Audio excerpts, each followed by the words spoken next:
নতুন বাংলাদেশ তখনই সম্ভব যদি বাংলাদেশের ফ্যাসিবাদ বিরোধী রাজনৈতিক শক্তিসমূহ ঐক্যবদ্ধ থাকে।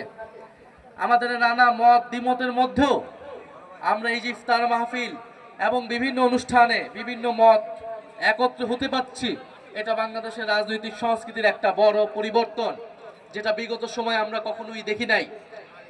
আমরা আশা করব যে সরকার দলে যারা আছে আমরা অবশ্যই তার সমালোচনা করব। সরকারে যারা থাকে তাদের দায়িত্ব বেশি, তাদের সমালোচনা মুখ বুজে সহ্য করতে হয় এবং নিজেদেরকে পরিবর্তন করতে হয়, সংশোধন করতে হয়।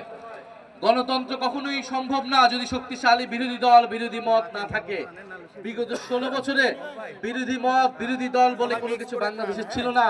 দমন পীড়নের মাধ্যমে বিরোধী মতকে নিষ্পেষিত করা হয়েছে, নিঃশেষ করে দেওয়া হয়েছে। এই রাজশাহী অঞ্চলে যারা বিএনপি করেন, যারা জামাত করেন, তারা নিজেদের জীবন দিয়ে সে অভিজ্ঞতা করেছেন কতটা দুঃসহ জীবনের মধ্য দিয়ে আপনাদের ছিল। আমরা আশা করব যে ভবিষ্যতে এই সরকারের আমলে সে ধরনের দমন পীড়ন বিরোধী মতকে করা হবে না, বরং সমালোচনাকে সাধুবাদ জানানো হবে।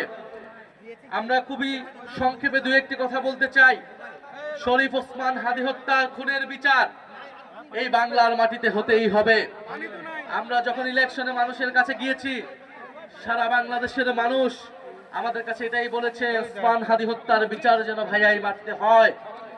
ওসমান হাদী হত্যাকারীদেরকে ভারতের মাটিতে খুঁজে পাওয়া গিয়েছে, আমরা শুনেছি।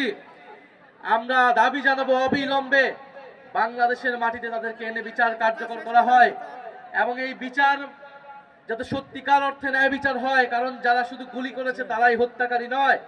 এই হত্যাকাণ্ডের পিছনে জড়িত ছিল ডিপ স্টেট, এই হত্যাকাণ্ডের পিছনে জড়িত ছিল দেশি বিদেশি নানা ষড়যন্ত্র।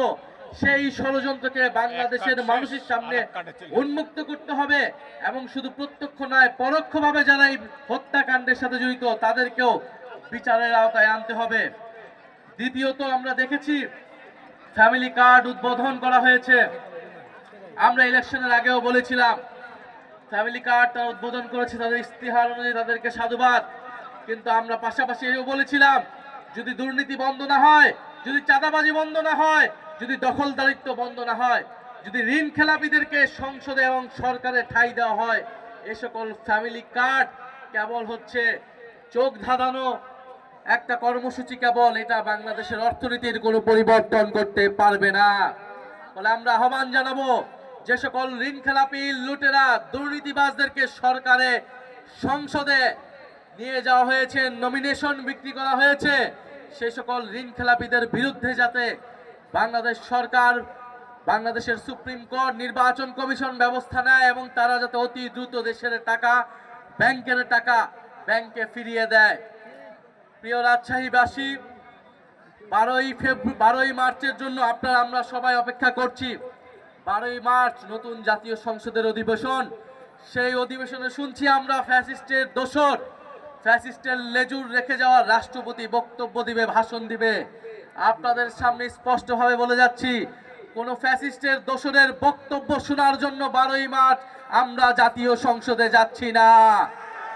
আমরা জাতীয় সংসদে যাচ্ছি বাংলাদেশের মানুষ এই ইলেকশনে গণভোটে হ্যাঁ এর পক্ষে ভোট দিয়েছে, সেই হ্যাঁ এর পক্ষে সংস্কারের পক্ষকে বাস্তবায়ন করার জন্য, সেই সংস্কার বাস্তবায়নের জন্য আমরা 12ই মার্চ আমরা জাতীয় সংসদে যাচ্ছি।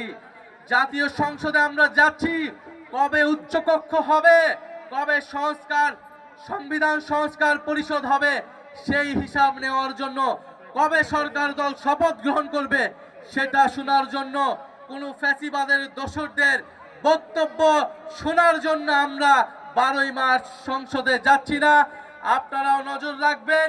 আমরা বলেছি এই রাষ্ট্রপতিকে অবিলম্বে অপসারণ করে গ্রেফতারের আওতায় আনতে হবে এবং সংবিধান সংস্কার পরিষদ করে সংস্কার বাস্তবায়ন করতে হবে, হ্যাঁ বাস্তবায়ন করতে হবে। আপনারা সবাই হ্যাঁ এর পক্ষে ভোট দিয়েছেন না? আমরা সবাই দল মত নির্বিশেষে হ্যাঁ এর পক্ষে ভোট দিয়েছি। ফলে সংস্কারের পক্ষে, বিচারের পক্ষে আমাদের সেই লড়াই চলমান থাকবে। আপনাদেরকেও সচেতন থাকার, 12ই মার্চ সংসদের দিকে তাকিয়ে থাকার আহ্বান জানাচ্ছি। এই অনুষ্ঠান